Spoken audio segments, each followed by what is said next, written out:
Good morning, good afternoon, good evening, wherever you are. It's Tony from Safe Haven. I kind of ran out my house because I had to get some stuff done, so I'm looking just slightly disheveled, but I figured I'd hop on Al Gore's internet and talk about something real quick. So this is the holiday season, right? And this is when we come face to face with some really hurtful stuff, right? This is when we're dealing with discards. This is when we're dealing with devaluations. This is when we're dealing with abuse. This is when we're dealing with people putting us down, you know, the whole nine. And one of the things that we deal with as narc abuse survivors is we deal with the inevitable Hoover. The Hoover comes usually through a phone call, a text message, a gift, something of that nature. Oh, I was just thinking about you. I hope you're good. Can I make something for you for Christmas? Can I do this and that for you? Blah blah blah, right? And now again, I tell everybody that I know this, you know, not every situation is the same. So a lot of times, you know, listen, people break up, right? Let's just talk about romantic relationships for now.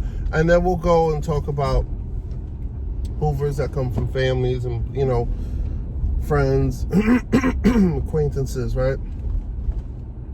But in a romantic relationship, you know, things happen. One person feels, you know what, this relationship is not meeting my needs the way I need it to, or there's some red flags that I don't feel comfortable with, and I'm going to decide to terminate the relationship, right? In a normal, healthy relationship. Now, you don't need permission from the other party to terminate, although it'll be a good idea to make sure that you've done everything you could to make the relationship work and address those issues. And if after multiple times of addressing the issues have not gone away, have gotten better, then, you know, skedaddle, right? Now, that's in a normal relationship. Now, what happens is, you know, sometimes after some time apart, both parties do some reflecting, some self-growth, and they may come to the realization that, hey, you know what? Let's give this another shot, right? Now, this is not a judgment-free zone. Of course, you know, most internet dating gurus will tell you, oh, you know, there's no point in going back and yada, yada, yada. And you see all these red pill guys out here like, oh, you know, it's way better to, you know, move forward and to, you know, get back with an ex or whatever. And, you know, 95% of the time that is correct. Sometimes y'all just need to grow a little bit and come back together. Now, that's in a healthy relationship. Now, in a narcissistic relationship, one person feels that they are owed something from the other person. They're not getting it anymore, and they leave, right? That's their motivation for discarding. And then when they want that resource and reaction again from that person, they come back, right? It's not like, oh, I'm truly sorry for hurting you, or I took some time away to calibrate and think about things, and I now realize what I need to do to grow, or what I had to do, or some things I had to handle personally so that I can be a better version of myself, and I'd like to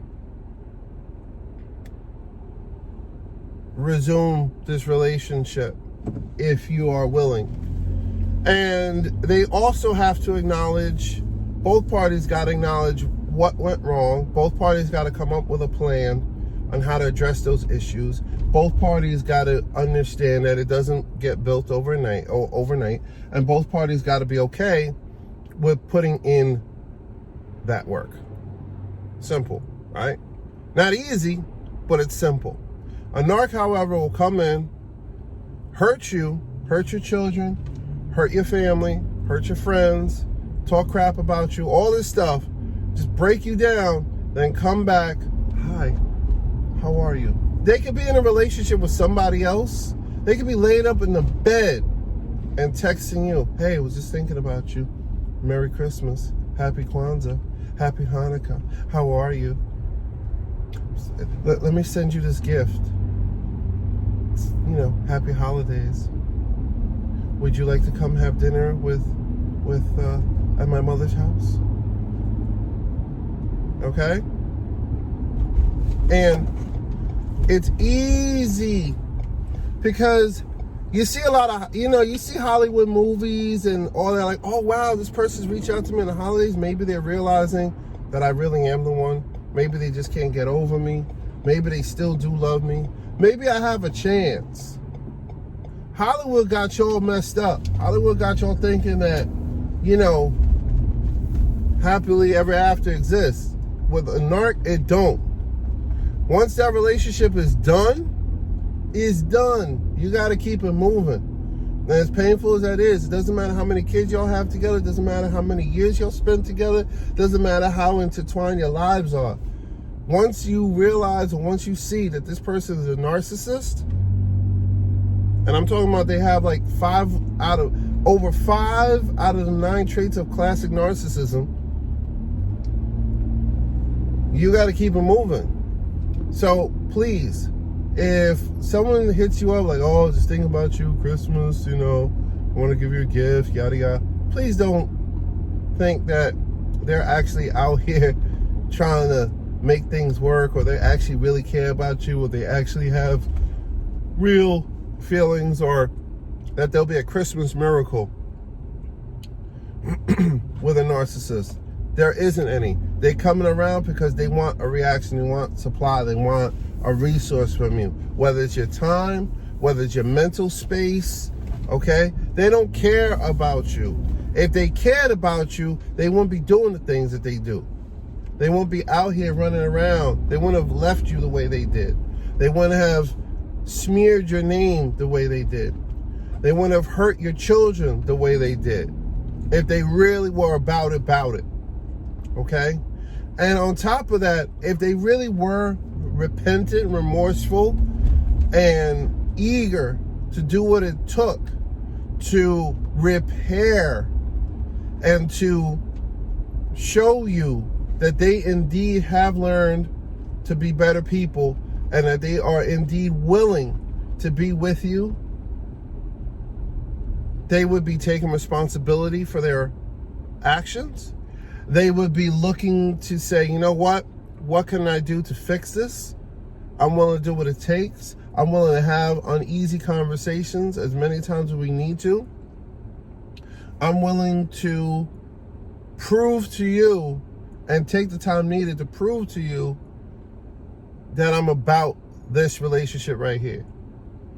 Okay?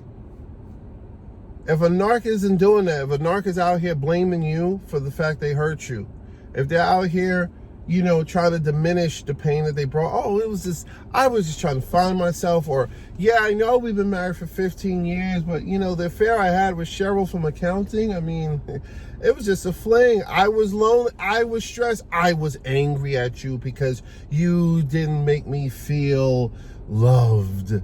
Meanwhile, you out here working 3 jobs, taking care of all 7 kids, and, giving them back rubs every time they come home. But all of a sudden, you wasn't there for them, right? If they out here telling you these stories, let it go. Let it go.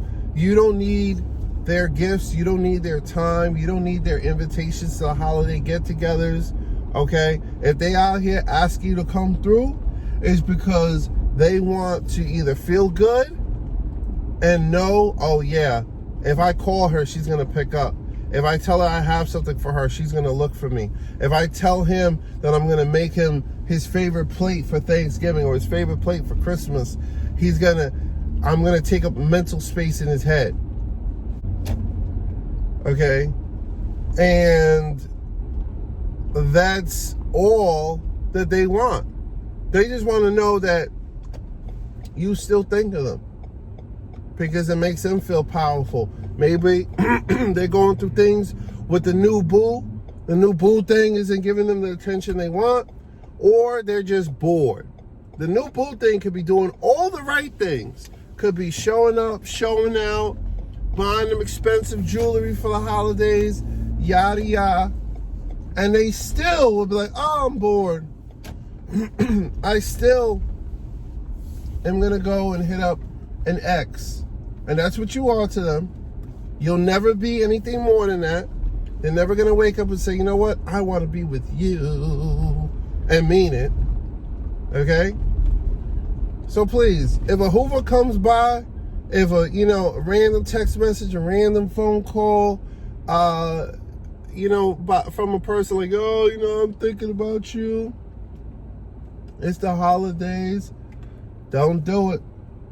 Do not do it. Don't let them feel, or don't give them that validation. Block and keep them moving. Now, if you have kids together, you can't block them, completely, unless you absolutely have to, depending on the circumstances. And there's ways of doing that effectively. Like, you can talk to them only through a special app or whatever. But please, just ignore them. Swat it away. If they hit you up like, oh, I want to, let's go as a family to this and that. They love to hit you with the family and nostalgia and warm, warm spot by the fireplace. They love to hit you with that because basically they're going to try to play up on your emotions.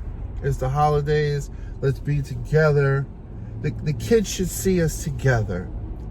It's going to help them to grow better. Nah, it ain't going to do diddly. If anything, it's going to confuse them and make them think that being around an abusive person is the wave.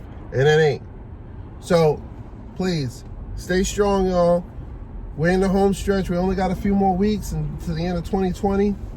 For some of us, 2020 was one of the worst years. For some of us, 2020 was one of the best years, including yours truly. Please, don't give up. Don't accept the Hoover. Don't believe their lies. Don't believe the stories. You're better off without them. You're better off by yourself on a nice major holiday than to spend it with those kinds of people. Real talk. Anyway, peace, love, and blessings in life. You're either going through it or growing through it. Hope this video is helping y'all to grow through it. Y'all have a good one.